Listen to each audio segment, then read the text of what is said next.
So I have a flute, and if I'm playing Jew's harp, I might play some flute as well. Because why not? If I can find it, it is. So I'm practicing streaming and working on my journal, and you're probably not supposed to be here. If you're watching my stream, chances you are lost. So go on your way. And where is my flute?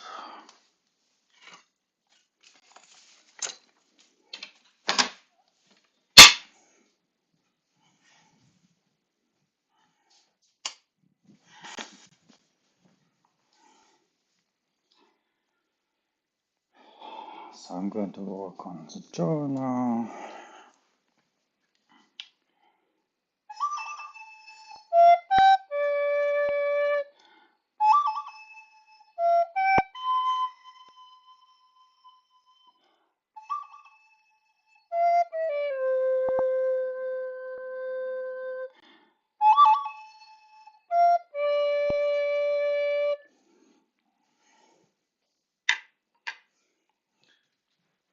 There is a backlog.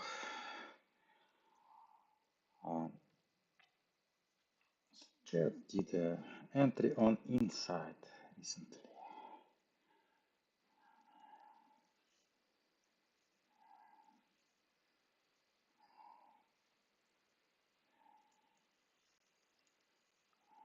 And actually, I wasn't going to leave it in the journal. I just wanted to mention it that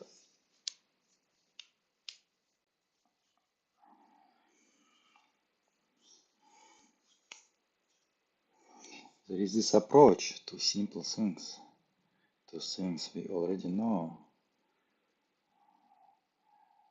Because if you know a word such as love,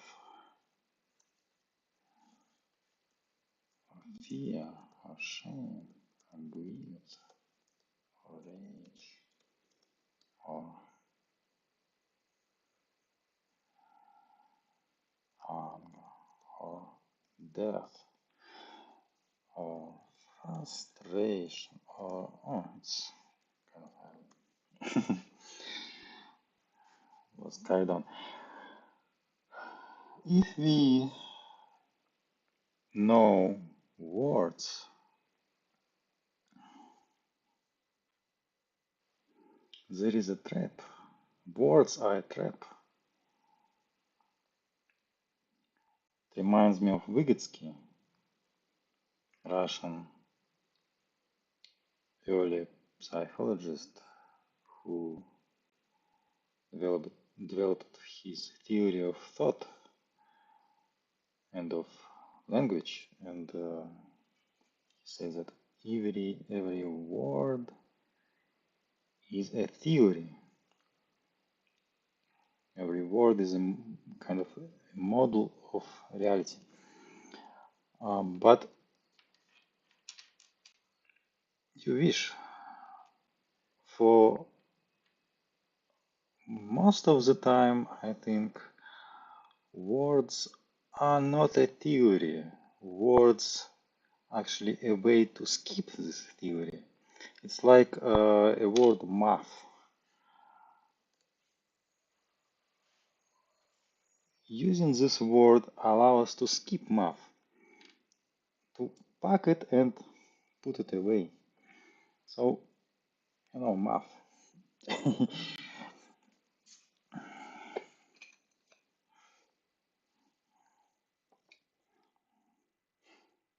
And this is where we get into conceptual spiral, because if we unpack a word and start tinkering with it, looking at what's inside.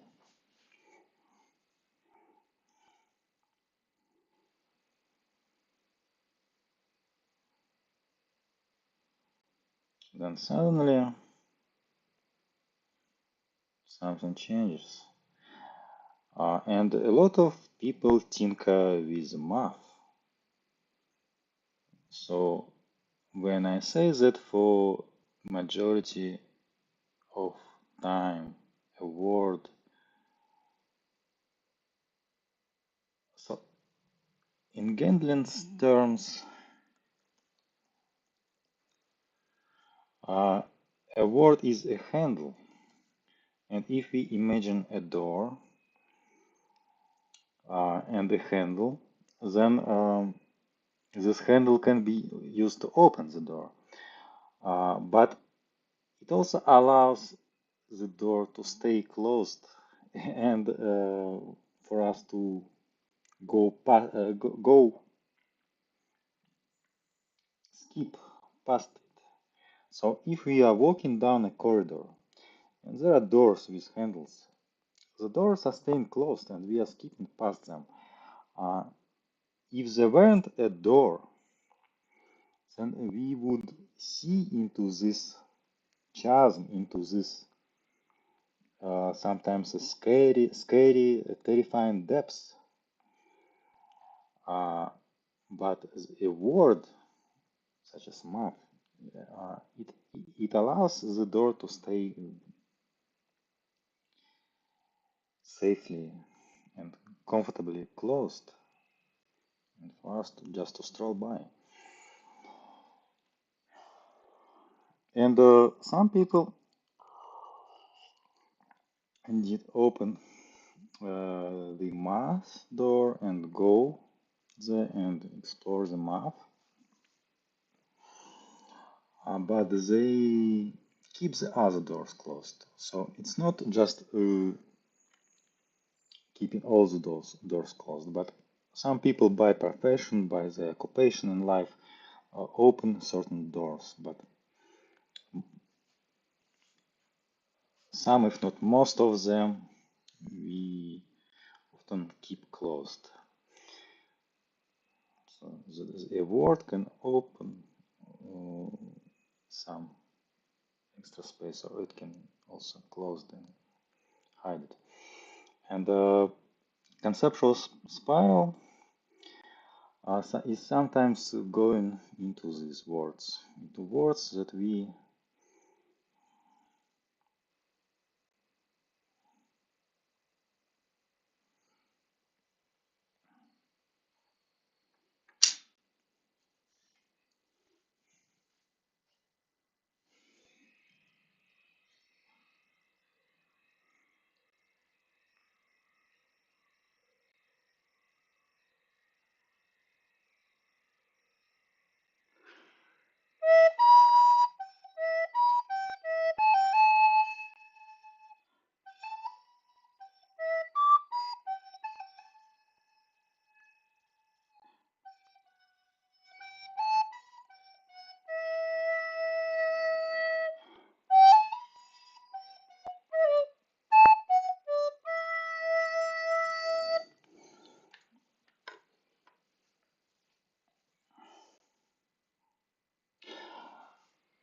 So a lot of what I'm doing is I'm opening simple words. No, uh, I'm looking at what's inside. So again, you can skip this because you know already everything what I'm going to do this you already know. um, yeah, it's an old joke of some people saying this. Just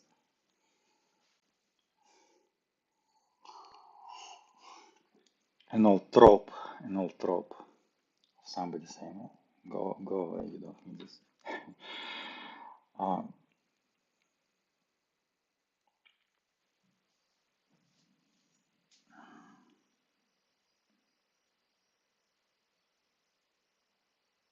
So let's look at what we have here. It's my notes from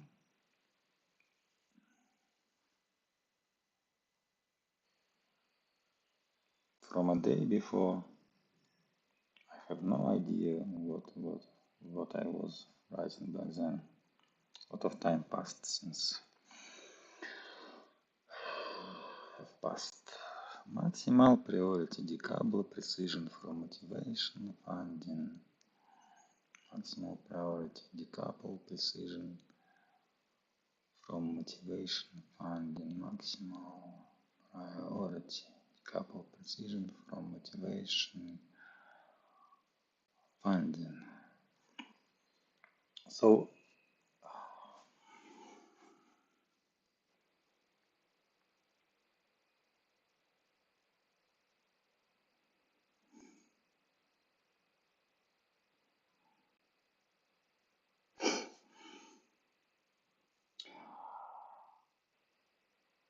in a network relationship, uh, which might be a social relationship between human beings, or it might be a relationship between subsystems of the mind, or maybe between the mind and the spirits, if we so we can think of the mind as a closed system, and as a closed system we speak of subsystems. But if we consider for a moment that mind is not necessarily a closed system, that subsystems is not the right word maybe, because some of the systems that participate in cognition might not be subsystems of the mind. They might be external. And indeed, social interactions are also participate in our cognition. So should we call them, if somebody tells me something and I remember about it, should I call it my subsystem? Maybe I should, because everything is kind of translated through subsystems maybe, but it's not, it's like an icon, right? So an icon, it is there, I can see it, but the meaning of the icon is for me to be somewhere else, to something which I cannot see.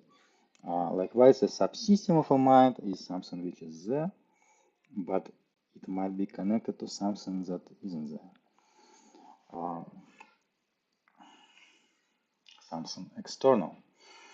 So it's not necessarily a subsystem, so I call them spirits sometimes. So uh,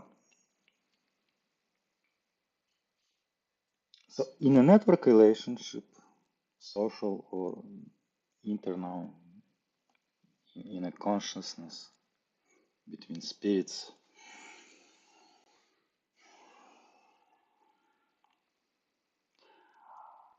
uh, we have different priorities. And previously I was treating priorities, I was kind of conflating two things. And these two things are how much can I fund something, so I can give something my attention, my support, I can give money, I can give, I don't know, I can play a flute if this helps. Uh, so I can give something, I can sacrifice something. Uh, and this is a part of a priority. But another part of a priority is that I can demand something. I can tell, you must do this for me. You must, like it reminds me of New Pope when he prays to God. You must. And this, by the way, Saint John of Kronstadt, a Russian saint, a miracle worker who did real miracles, he was using this kind of prayer where he insisted for the miracles to happen. Um,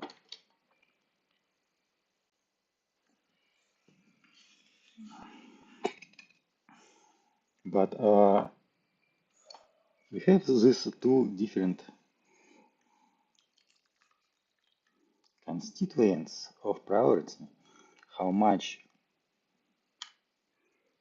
am I willing to give for it? And how much am I willing to demand? And I was conflating them. And here I'm writing that we should separate them.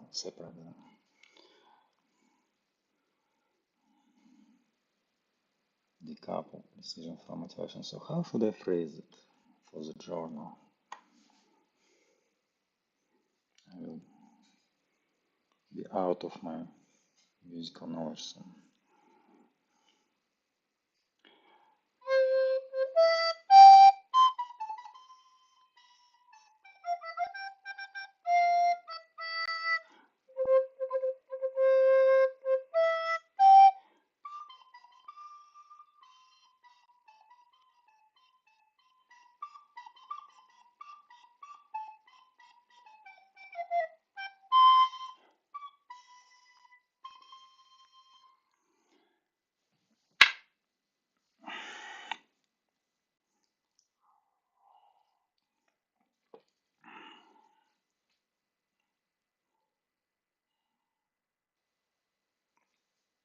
So I will just каяться, in Russian it was каяться, confess. I will just confess that we were waiting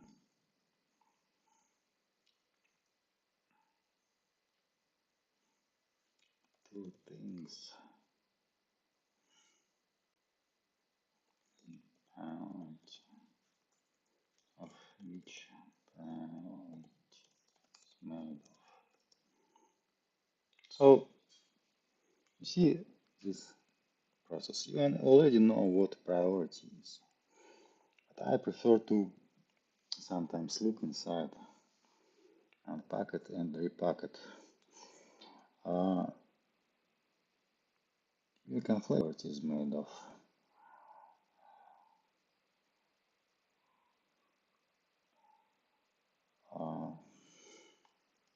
One is how much we are willing to sacrifice in order for things to happen. And another is how much we demand from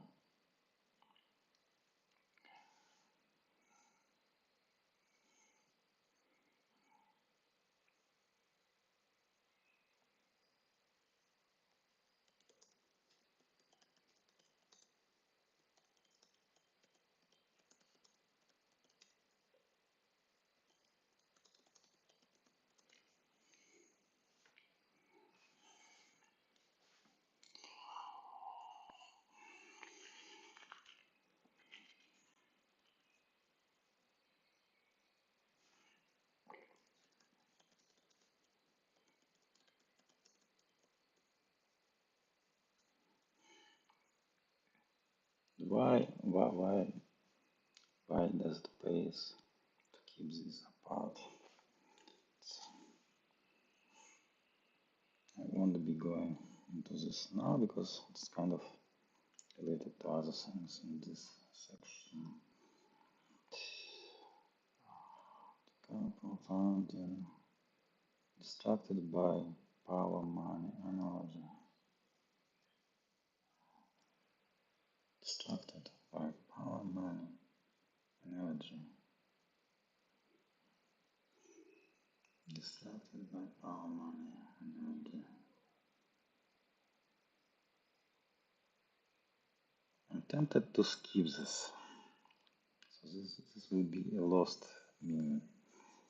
I can't recaptured. Crisis of getting more power.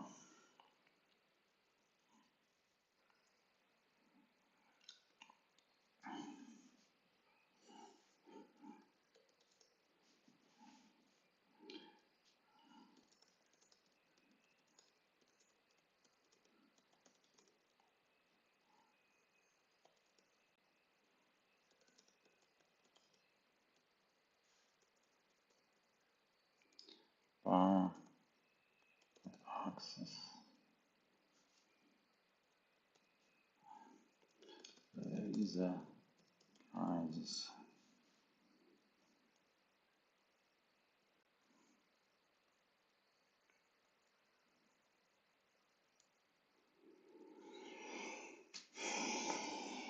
There is oft crisis.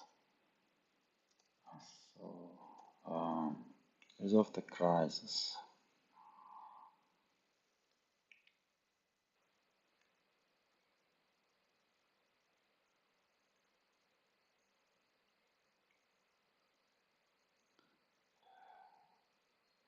So if I remember correctly, the crisis I had in mind um,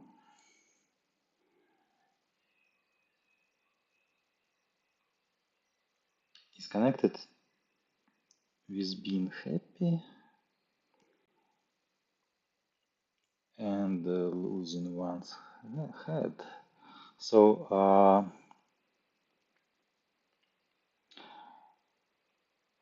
let us say we are driving a car, and driving a car. When we are driving a car, it needs to be a loop.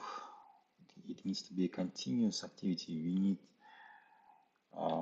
need to take the road conditions into account and come up with moment by moment decisions, and even though uh,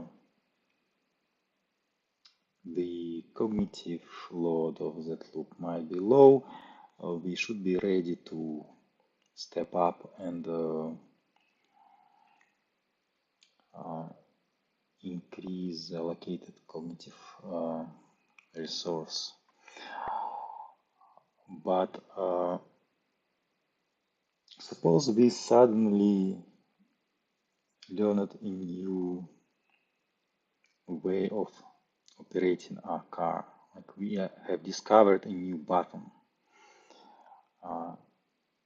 And this discovery of a new power, a new level of access. Oh, I have this new button which, I don't know, fires rockets or makes the car jump.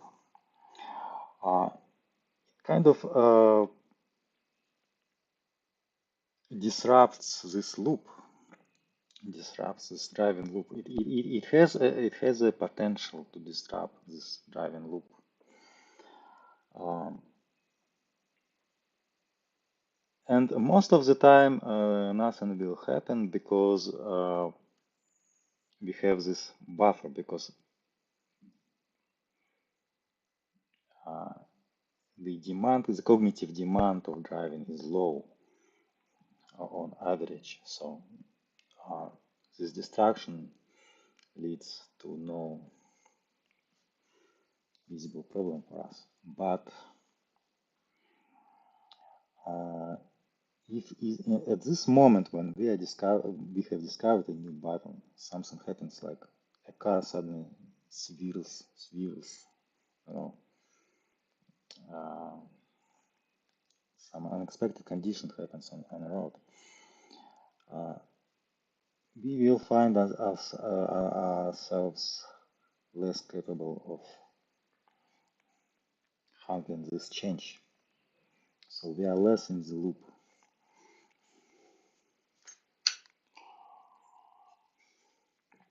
And this is also a crisis of getting new power, not just in a car.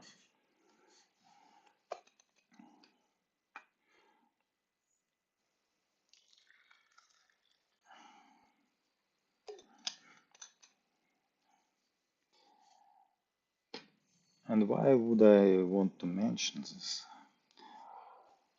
Because it leads to a certain disconnect.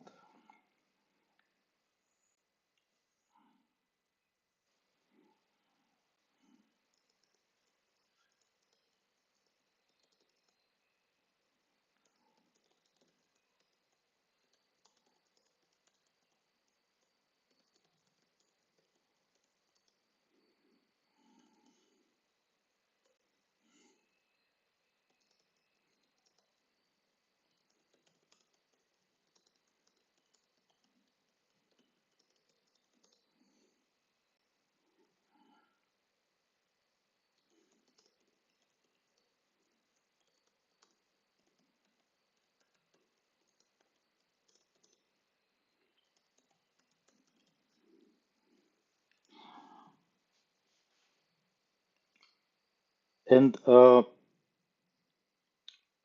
a person who is very acutely aware of the orientation loop, such as the OODA loop, who is very acutely aware and who has markers that feedback, so that losing this connection is immediately obvious. It's not much of a problem for such a person because he will see that this feedback is disrupted. But to some people out there, they might not have such good feedback. They might not have such good system of feedbacks and markers in place, and they might this loss of orientation might be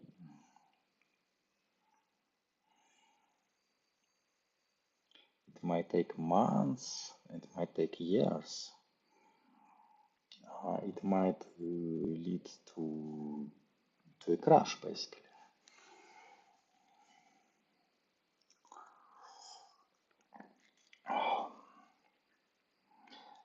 So why would I mention this? Probably because it is something that affects these loops of orientation and hypnotic loops. Uh, so so in self hypnosis, we are creating a kind of attention loop, which uh, includes the effect that we want to produce or achieve.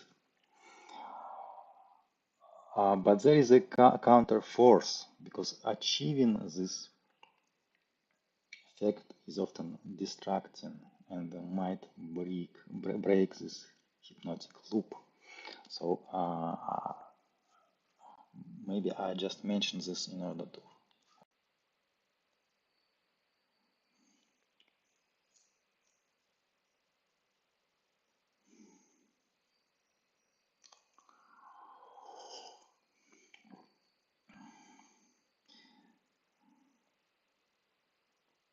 There is a certain relation with Peter's principle.